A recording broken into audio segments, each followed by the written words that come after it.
జూబ్లీహిల్స్ ఎన్నికల్లో కమలం కలవరపడుతుందా? క్యాంపెయిన్ చేసేందుకు కాషాయ నేతలు ముందుకు రావడం లేదా? అసలు ఏం జరుగుతుందోననే సందిగ్ధంలో కార్యకర్తలు కొట్టుమిట్టాడుతున్నారా? జోష్ రాకపోవడంతో లోకల్ లీడర్లు మదన పడుతున్నారా? కాంగ్రెస్ బీఆర్ఎస్ జోరు చూసి బీజేపీ నేతలు తడబడుతున్నారా? అవునని అంటున్నాయి తాజా పరిణామాలు. గతంలో ఉప ఎన్నికల్లో సత్తా చాటిన కమలం జూబ్లీహిల్స్లో జంగుతుంది. ఇంతకీ గత ఉప ఎన్నిక నుంచి బీజేపీ నేర్చుకున్న పాఠమేంటి? దుబ్బాక ఉప ఎన్నికల్లో దుమ్ము రేపారు. హుజూరాబాద్ బైపోల్లో హుషారెత్తించారు.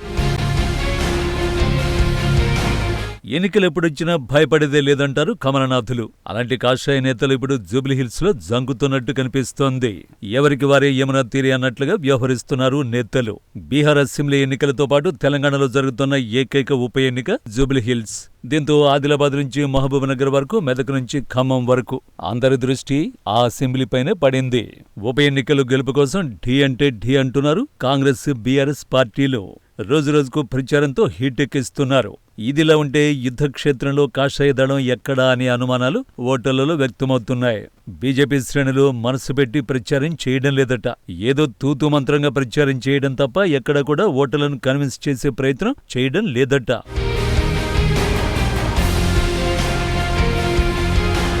గతంలో సికింద్రాబాద్ కంటోన్మెంట్ ఉప ఎన్నికలో గెలుపు అవకాశాలను పరిశీలించి కాంగ్రెస్ అభ్యర్థిగా గతంలో బీజేపీ నుంచి పోటీ చేసిన శ్రీ గణేష్ కి టికెట్ కట్టబెట్టింది. ప్రస్తుతం కూడా కాంగ్రెస్ అనేక సర్వేలు నిర్వహించి నవీన్ యాదవ్ కు టికెట్ ఇచ్చింది. అంతేగాక సీట్ ఆశించిన నేతలందరినీ కలుపుకొని వెళ్తోంది. అజరుద్దీన్ ఏకంగా ఎమ్మెల్సీ చేసేందుకు రేవంత్ కేబినెట్ నిర్ణయం తీసుకుంది. అదే బీజేపీలో టికెట్ ఆశించిన నేతల్ని బీజేపీ అభ్యర్థి లంకల దీపక్ రెడ్డి కనీసం మర్యాదపూర్వకంగా వెళ్లి కలవలేదట. ఆయన తీరుపై ముఖర్జీ భవన్లో జోరుగానే చర్చ జరుగుతోంది. కంటోన్మెంట్ ఎన్నికల్లో గెలవకపోయినా కనీసం ఈ ఎన్నికల్లో అయినా అభ్యర్థిని ముందు ప్రకటిస్తే ఇతర పార్టీలకు ధీటుగా వెళ్లేవాళ్లం. కానీ ప్రత్యర్థుల ప్రచారంలో దూసుకుపోతుంటే కాషాయ నేతలు దిక్కులు చూస్తున్నారట.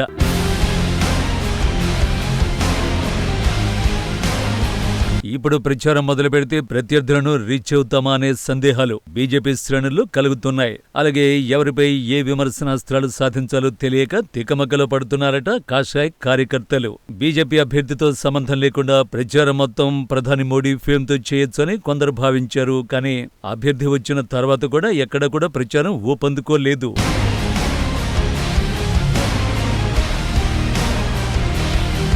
ఉప ఎన్నిక వస్తుంది అన్నప్పుడు పార్టీ గ్రౌండ్లో ఉంటే బాగుండేది. అదీ లేదు. కనీసం అభ్యర్థి ప్రకటనలోనైనా ముందు వరుసలో ఉంటే పనిచేయాలనే ఊపు ఉత్సాహం వచ్చేది. ఇప్పుడు ఏదీ లేకుండా పోయింది.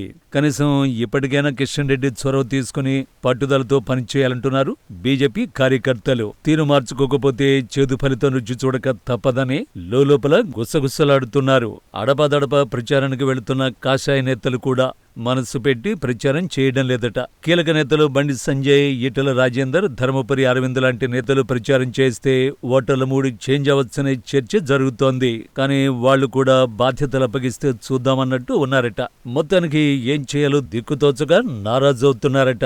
ఈసారైనా కొంత దూకుడుగా పోదామంటే మనకేం సంబంధం లేదనే భావనలో ఉన్నారట. రాష్ట్ర నాయకత్వం ఇప్పుడైనా మేల్కొని ప్రణాళికాబద్ధంగా పనిచేస్తే బాగుంటుందని అంటున్నారు విశ్లేషకులు.